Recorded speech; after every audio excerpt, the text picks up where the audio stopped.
still in the game. Somebody's pulling your chain. About 22nd century science.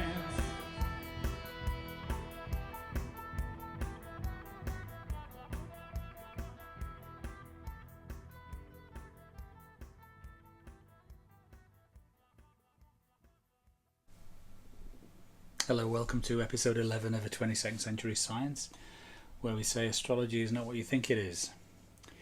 I'll be brief today because I've got quite a long film to share with you. But basically what I'm trying to achieve today is to demonstrate that if we just look at natal charts, birth horoscopes, which is what we've been doing for 360 years, in fact, what we've been doing for 2,000 years, we won't get the full picture because that's not how astrology works. Astrology and charts are in motion. They're not static and fixed like the Greeks thought they were. They're in motion. And what that means is they change. And we can demonstrate how they change, and we can demonstrate that they change. But it's very important to be able to understand that if you're only looking at natal charts, if you're only looking at birth horoscopes, fixed horoscopes, and you're testing them from a scientific point of view, you're looking at a small sample of the data. You're looking at the wrong chart. You're looking at the incomplete data set. So what do you get when you look at an incomplete data set? You get a false outcome. If you get a false outcome, then that explains why everyone thinks that astrology is a pseudoscience. So what I'm going to be showing you today is essentially the difference between the natal and the progressed chart, and what would happen if you look at just the natal chart, and what happens when you add the progressed chart. Now I'm going to be showing you several cohorts today, so that means several types of groups or webs or whatever you want to call them. Essentially sets of people involved in relationships that are connected. Now that means because I'm going to be using the connected relationships, that means that I will be using some that don't match my hypothesis, but most do. So what I'd urge you to do is to count how many do match my hypothesis and how many don't. And then you'll get an idea of what the statistics actually mean, which is that basically we've been looking at the wrong place in the wrong data set for hundreds of years. And so that's why everyone thinks astrology is a pseudoscience.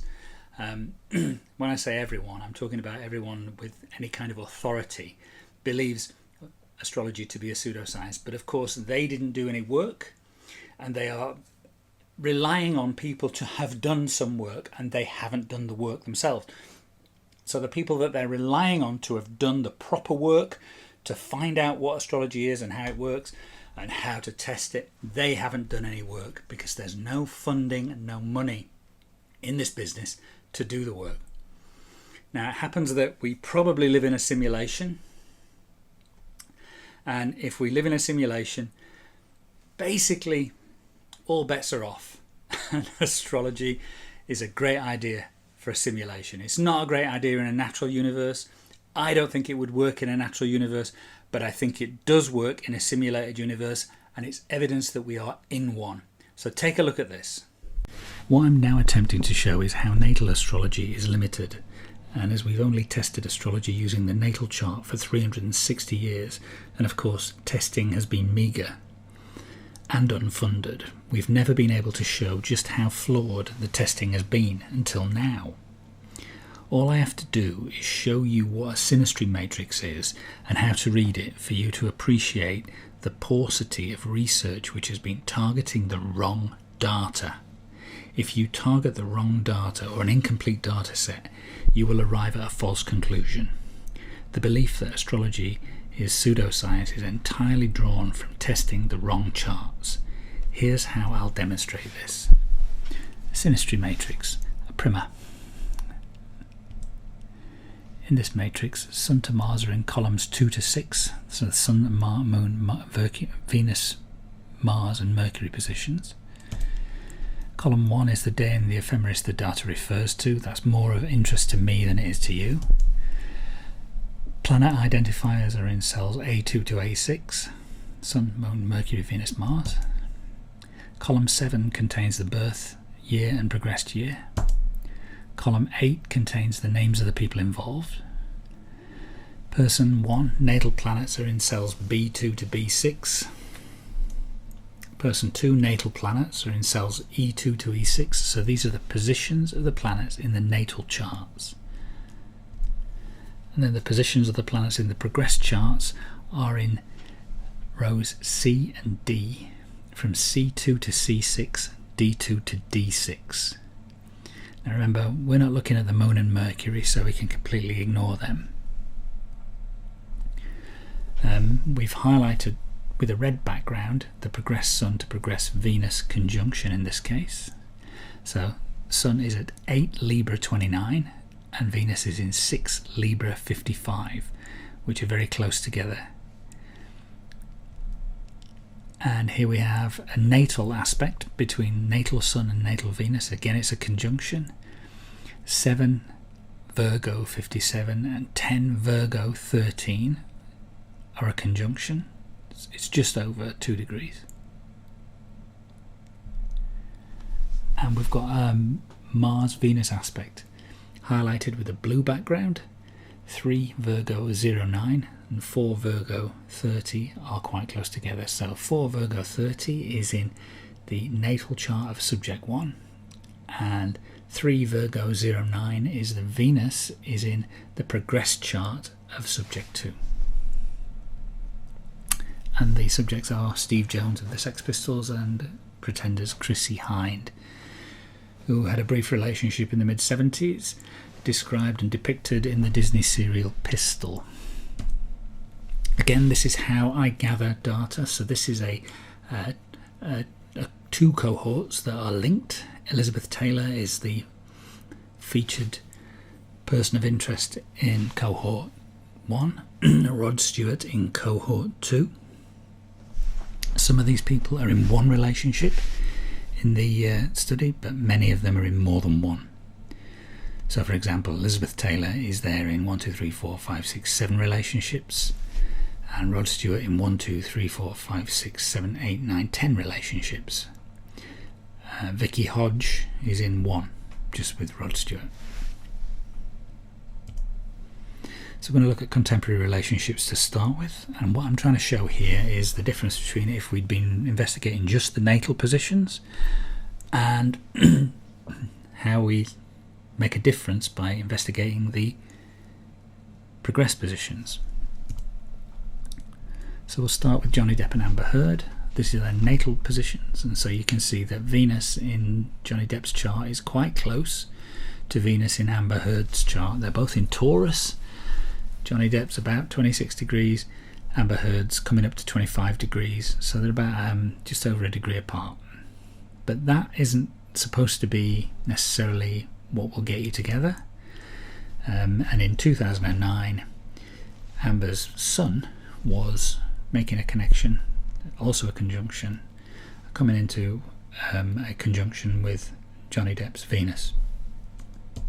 By 2022, that's all gone, and it's been replaced by a Venus-Mars square. So that's not great for relationships, and in this case they're in court. And here we have Susan Levin and Robert Downey Jr. in 2003. They had these aspects, but if we were just looking at the natal charts we wouldn't see much. And here's Emily Blunt and John Krasinski. We see pretty much nothing as far as Venus synastry is concerned, but then if we add the progressed charts we get 2 Venus-Mars trines by progression. This is Julianne Moore and Bart Freundlich. We see nothing in their natal charts. We see plenty for 2001 in their progressed charts. Again, that's a conjunction between progressing Sun and natal Venus, and a trine between progressing Venus and progressing Mars. Remember, that's the most common relationship in love affairs, or it's up there with one or two other aspects. It's up there. And Naomi Watts and Billy Crudup, we see very little between their natal charts, nothing very close. When we add the progressed charts, we get the progressed Sun, progressed Venus trine.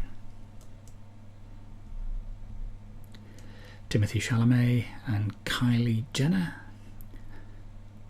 we have a Mars-Venus trine in their natal charts, but if we add the progressed charts, we get a progressed Sun, progressed Venus opposition, which is very, very popular, very significant. This is Alex Hedison and Jodie Foster. They've got a natal Sun, natal Venus trine within 2 degrees. But if we add the progressed chart, they also get a conjunction of progressed Venus, natal Mars in 2013. This is Jennifer Lopez and Ben Affleck. Nothing between them in their natals, but in 2022 a progressing Venus conjoining to natal Sun. This is Gigi Hadid and Cody Simpson, so they have a trine between Sun and Venus, and they also have a progressed trine between Sun and Venus in the year 2013, which is the year of their relationship. Again, Cody Simpson, this time with Kendall Jenner, same again, Sun-Venus trine, but this time it's a natal Venus progressed Sun trine in 2011, year of their relationship. And this is Gigi with Bradley Cooper, nothing in the natals, but something in the progressed. That's progressed Sun, natal Venus trine, dissociate trine, which means it's just nipped into Gemini, but it's still 120 degrees plus about a degree and a half, degree and 3/4.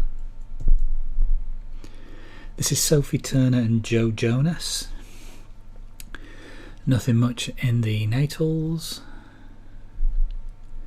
but there in the progressed we have progressed Venus, natal Mars trine. Nothing in the natals for Louis Partridge and Olivia Rodrigo.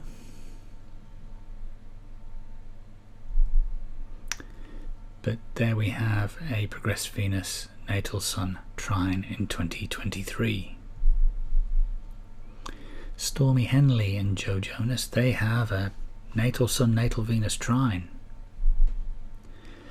But again, they also get a progressed Mars, natal Venus trine in 2023 in the progressions. Sophie Turner and Peregrine Pearson. They have a Venus-Mars trine in the natals, but in the progressions they get themselves a Venus-Sun trine and a Venus-Venus opposition in green in 2023. Rosalia with Jeremy Allen White. Now that again is what's called a dissociate trine, because one of the planets, Venus, is in Scorpio while the Sun and the other planets in Aquarius. Now they're not compatible signs, but the angle is compatible because it's only just out of 120 degrees. But then when we add the progressions for 2023, we get an exact Sun-Venus opposition. Fair, it's close to exact. And we get a Mars-Venus opposition as well. This is Jazz Charlton and Kieran Culkin. There's a natal Sun-Venus trine. And then there's a Mars-Venus opposition, dissociate again. This is Tom Corlitz and Heidi Klum. Nothing in the natals, but then something in the progressions. And that's a progressed Sun, progressed Venus trine. It's just over 2 degrees. It's 3 degrees. And this is Kelly Ripa and Mark Consuelos. And there they have progressed Sun, natal Venus trine. Nothing in the natals. Their suns are opposite, but That doesn't usually have any effect on the relationship whatsoever. The sun is on its own, isn't a relationship indicator. We don't get any statistics associated with sun signs. We do when we put the sun with Venus. Here's Beyonce and Jay-Z. So we've got 2 trines, one of them dissociate, between Venus and Mars, Mars and Venus. But then when we add the progressions, we get a Sun-Venus trine, one of the most popular ones, and we also get a Venus-Mars trine, very popular in love affairs. This is Benny Blanco and Selena Gomez, nothing in the natals. You might ask why there is a 10 there and a 10 there and we don't regard that as a relationship aspect. That's because that's 150 degrees, and you can tell because that's Capricorn and that's Leo, so that we know is 150 degrees apart, so therefore it's not what we describe as an important relationship aspect. But here in the progressions, as soon as we introduce the progressions, Venus is opposite the Sun, and that is a very significant aspect in progressed synastry. And here we have Sophia Bush and Ashlyn Harris. This is a gay relationship. They describe it as queer relationship, but there we are. There's nothing in the natals, but in the progressions, progressed Sun, progressed Venus trine. Here are the results. We've seen these before, but these are the results for Sun, Venus, Venus, Mars and Venus, Venus aspects. All of the trines, conjunctions and oppositions of Sun and Venus are significant based on the control group results. So the observed, every single one of those is observed to be significant associated with the control group results, which are based on 2.6 million false relationships. I'll show you how we derive that in a little while. You see the Venus-Mars aspects, only one progress to progress Mars-Venus trine is significant, and in the Venus-Venus aspect only the natal to natal is significant. But when we remove all of those relationships that include significant aspects, the landscape completely changes. And so sextiles, which are described traditionally in astrology as trines that need effort, or half trines, 2 of those become significant. 2 quintiles, which is a division of the circle into 5, 2 quintiles become significant, and very, very significant at that. We get more Venus-Mars aspects becoming significant, 2 conjunctions, and particularly the progressed to natal opposition. So that's progressed Venus, natal Mars opposition. 55. Now, if that was a trine, you'd be looking at a number there, 110. And obviously the largest number in the trines for Venus-Mars is 93. So you would say that progressed Venus, natal Mars opposition is much more significant than the progressed to progressed Venus-Mars trine. Also down in the Venus-Venus aspects, we see natal-natal trines are significant, and we also see natal-natal squares. That's the first time squares have become significant at all in the study. This is how we made the control group. We created 2.6 million false relationships by taking the 5,200 people involved in the two relationship experiments. We created 500 false partners for every subject in the study and gave them a random date of birth in the same year or 2 years before or after their actual partner's birth date and at the time of the real relationship. The start date used was the start date of the actual relationship. For Elizabeth Taylor, this meant that for her first relationship in the study and for her then partner Richard Burton, 500 false partners were created for each of them with dates of birth in a 5-year period centred around 1925 for Liz and 1932 for Richard. The start year for all of these was 1962. That's the start year of the Burton-Taylor romance. The same was done for all of the partners in all of the relationships, resulting in 2.6 million false relationships. We found artifacts in this study. Sun, Venus and Mars move at 0.75 to 1.25 degrees per day. That's when they're going forward at normal motion. Sometimes they slow down, stop and go back from our point of view, or at least Venus and Mars do, the Sun never does. And relationships tend to happen between age 20 and 40 years, so we get more relationships in that period of time than any other. Planets move at a day for a year in progressions. So 30 years is roughly equal to 30 degrees. So trines become quincunxes, that's 120 degree aspects, become 150 degree aspects over a period of about 30 years. And conjunctions become semisextiles, so 0 goes to 30. This is an artifact chart, and what it shows you is where we find the extra aspects. So the very top line is showing 170 natal Sun, natal Venus trines, and what it's showing is when we just look at those 170 relationships, or when we filter on those 170 relationships, we're looking to see what else we get in that same cohort. And so you'll see that we get 15 natal Sun progressed Venus squares, 15 progressed Sun natal Venus squares, we get 18 progressed Sun natal Venus inconjuncts, which is a quincunx, and 13 natal Sun progressed Venus quincunxes. So what we're seeing is that when you have natal Sun natal Venus trines, when you have lots of them, you also get lots of something else. Now that doesn't mean that something else means anything, it just means it's an artifact of the peak in the data. We have 117 progressed Sun progressed Venus squares. You can see slight raising in the sextiles and in the trines. So we get 26 trines and we get 10 sextiles, and 11 different types of trine and 5 different types of sextile. It's not massive, but then the 117 is the expected number for that many squares. So what you see in blue here is where the artifacts will hit based on the peak in the data. Now this is something that I wanted to explain about how natal aspects don't necessarily become progressed aspects straight away. So Michael Jackson's born in 1958, Lisa Marie Presley's born in 1968.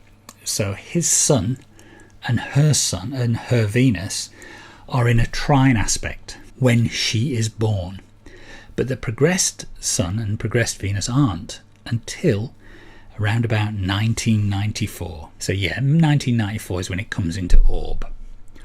So when people say, is the progressed aspect because of the natal aspect, this is demonstrating that that isn't the case.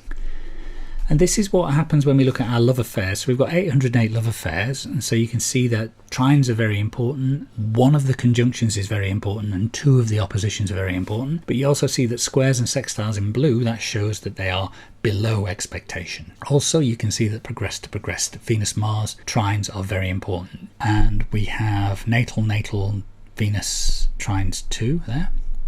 So if we look at the marriages, we got 1792 of these. All of the trines, conjunctions and oppositions are important. We have a dearth of sextiles, and we have again progressed to progressed Venus Mars trines and natal to natal Venus trines in that cohort. Relationship length. Now this is difficult to talk about because it's very difficult to be sure about anything in this area. What we know is that on this particular one, Sarah Brightman said this relationship had its time. It was great, and then it was over. And that's pretty much in line with the red aspect there, because it started in 1983 and it ended in 1990. And that's a Sun-Venus aspect.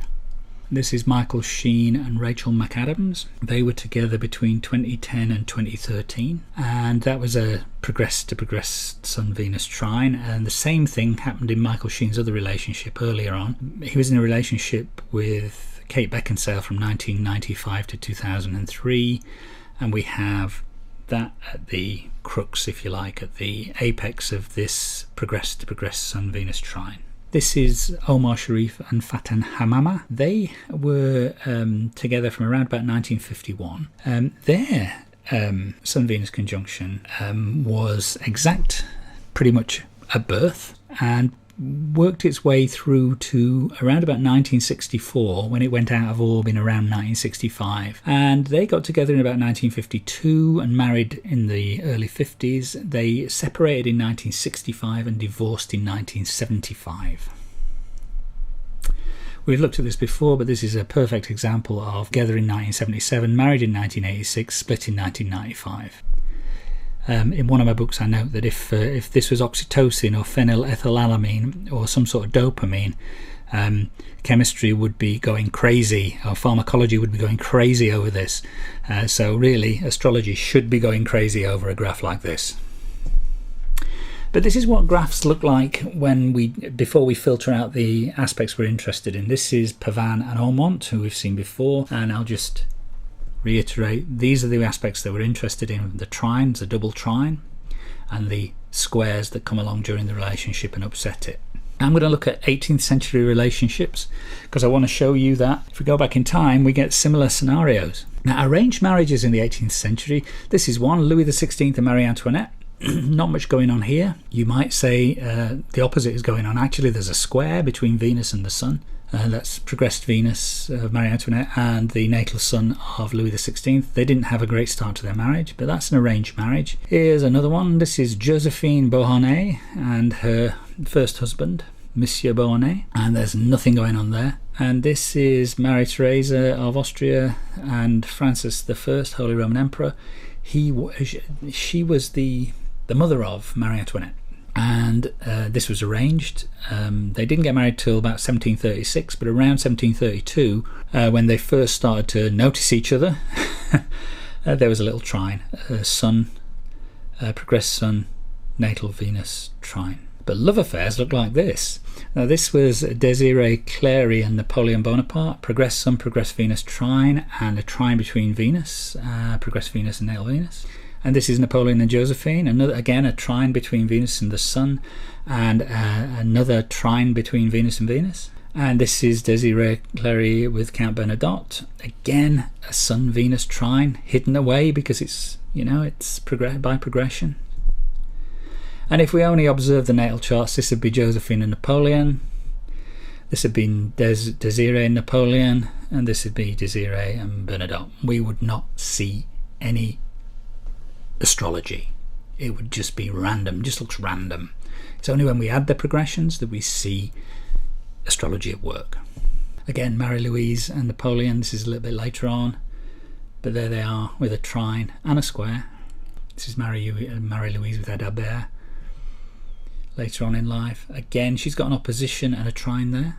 And just to show that it's the same with normal people, this is my family. Now this is my parents, Venus conjunction, but in 1942 when they met they also had a Sun-Venus conjunction. Now that's dissociate, but it's just about to come into a close orb. They married in 1946 after the war. And this is a brother and a very short relationship he had in 1970, progressed Venus natal Sun opposition. And this are my parents-in-law. Nothing in the natals, but they're in the progressions when they meet. It's a Sun-Venus opposition and a Venus-Mars trine. Another brother. Nothing in the natals, but a Sun-Venus opposition and a Venus-Venus opposition the year they meet. Brother again, another relationship, nothing in the natals, but progressed Venus, natal Sun trine, and a Venus-Mars trine as well in 1978 when he married his wife, his first wife. This is me and my partner Sarah, my wife Sarah, and this was when we got together. These are the Venus aspects that made me realise progressed synastry was a thing. So those two Venuses at C5 and D5 there, they are in a trine, one's going backwards and one's going forwards. And this is my brother and sister-in-law, nothing in the natals, but they're in the progressions, progressed Sun, progressed Venus trine, 1997 when they met.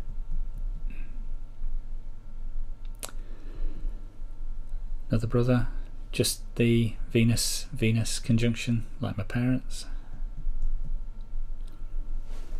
And here's my brother and his second marriage. It's a square between the Venus and the Sun, but when they met there was a conjunction of Venus and the Sun. So that marriage didn't work out, but it was fine as long as the conjunction was around.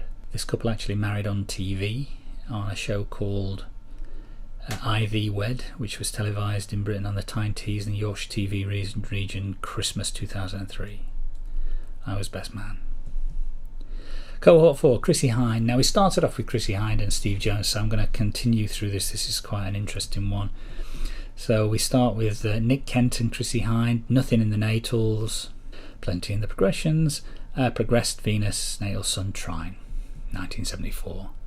And again, Steve Jones and Chrissie Hynde we looked at already, so you know about that one. Lots of conjunctions. Chrissie Hynde and Ray Davis, nothing in the natals, but then in the progressions we've got 2 conjunctions of Venus and Mars in 1980. Patsy Kensit and Dan Donovan, they make it into this cohort via Jim Kerr. Close to the date of Jim Kerr and Chrissie Hynde, I'll put them in first. Dan Donovan was in Big Audio Dynamite. Patsy Kensit is an actor, and she was also in a band called Eighth Wonder. That's an opposition, and these are another opposition, another opposition, and another opposition. And this is Jim Kerr and Chrissie Hynde, nothing in the natals. I believe they met in Australia, or when they were on tour. It's something to do with a story about chocolates. And look at all those conjunctions in Virgo. Sun, Venus, Venus, Mars, Mars, Venus. And this is Patsy Kensit and Jim Kerr. And there again we've got a trine, we've got an opposition, we've got a opposition between Venus and Venus, and we've got a trine between Venus and Mars. All of these quite temporary. Patsy Kensit and Liam Gallagher, nothing in the natals, but in the progressions we have an opposition between Venus and the Sun and a trine between Venus and Mars. Robbie Williams and Nicole Appleton, we get a Mars-Venus trine in 1997. And Liam Gallagher and the same lady had nothing really except for a Sun-Venus square. Have to show the negatives as well as the positives, just so you can show I'm not cherry picking these cases when I look at a cohort. Patsy Kensit and Ali McCoist, that's a natal Sun, natal Venus trine. And then in the middle there's also a Venus-Venus trine. That will have been an extremely romantic affair. Unfortunately, I don't think he wanted to leave his wife. And this is Patsy Kensit and Jeremy Healy. They were on and off for a couple of years. They didn't get married in the end, I don't believe. And they didn't have much going on in either the progressions or the natal, except for a Sun-Sun conjunction in 2007, which may have made them feel at one on some level, but probably not on a very romantic level. Okay, I'm going to look at the 3 famous skeptics. Now, I've talked about this cohort before, but I've actually added to this because before I could just look at the relationships that I examined from a statistical point of view. This has got all the other ones added in as well, the Robert Taylor and F. Scott Fitzgerald relationships, which does get to quite a few relationships. So let's go through these quickly. This is Thagard and Kunda. They've got a natal aspect, and then they get the progressed Sun-Venus trine if we add the progressions. Karl Popper and Henning Popper, they have a natal Sun-Venus trine, and of course they get the progressed Sun-Venus trine too. AJ Ayer and D, they just have the progressed Sun, progressed Venus trine. Nothing in the natals. But with Grace, he has a trine between Venus and Mars, and then we add a trine between Venus and the Sun in 1932. Sheila Graham, nothing in the natals, but there we have a conjunction between progressed Sun and natal Venus, 1941. And with Vanessa Salmon, we have that very common relationship, love affair aspect there between Venus and Mars. F. Scott Fitzgerald and Sheila Graham, again, it's a conjunction, nothing in the natals. And Robert Taylor and Sheila Graham, conjunctions, 2 of them. Nigel Lawson and Vanessa Salmon, that's a trine. Robert Taylor and Barbara Stanwyck, this is from the 30s. There we have a trine, Venus-Sun trine. So that's revealed when we look at the progressions. And Frank Fay, so Barbara Stanwyck and Frank Fay, this was a previous relationship of hers, and there we have a progressed Sun, progressed Venus trine. And this is Robert Taylor and Ursula Tice, that's a Sun-Venus trine by natal. And there's another trine by progression in 1952. It's just coming into orb. And this is Taylor, another one of his paramours. Progressed Venus, natal Mars, trine. Barbara Stanwyck had an affair with Robert Wagner, who was very much younger than she. Nothing in the natals, but there we have a trine between Venus and the Sun. Natalie Wood and Robert Wagner, nothing in the natals, but there we have Sun-Venus opposition in 1961. Robert Wagner and Jill St. John, nothing in the natals, but lots in the progressions. A trine, an opposition between the Sun and Venus, and in the green one is a trine, 1982. She was with Jack Jones, nothing in the natals, and there we are, an opposition between Venus and the Sun, and a trine between Venus and Mars. And with Lance Reventlow in the 50s, again, that's a progressed Sun, progressed Venus trine, and another opposition between Venus and Mars. And here we have F. Scott Fitzgerald and Zelda, nothing in the natals, nothing in the progressions. And Natalie Wood and Elvis Presley. And there we have natal Sun-Venus opposition and a Venus trine. Now I could go further on with Elvis Presley and we could get down a very big rabbit hole, but I think I'll stop here for the sake of brevity. But there you have it. We get lots and lots of aspects where, lots and lots of cases of relationships where there are no aspects in the natals, but when we open up the progressions we see them. But we would never have been looking for them if we hadn't been looking at progressed charts. So there we are. If we're looking at the wrong data, the wrong charts, you're never going to find astrology. You're going to assume it's a pseudoscience. You've been watching 22nd Century Science, the video podcast where we say astrology is not what you think it is. My name's Paul Westron. I'm the author of When Stars Collide and 22nd Century Science. And I'll be back next week. So tune in then. It's still in the game. Somebody's pulling your chain. About 22nd century science.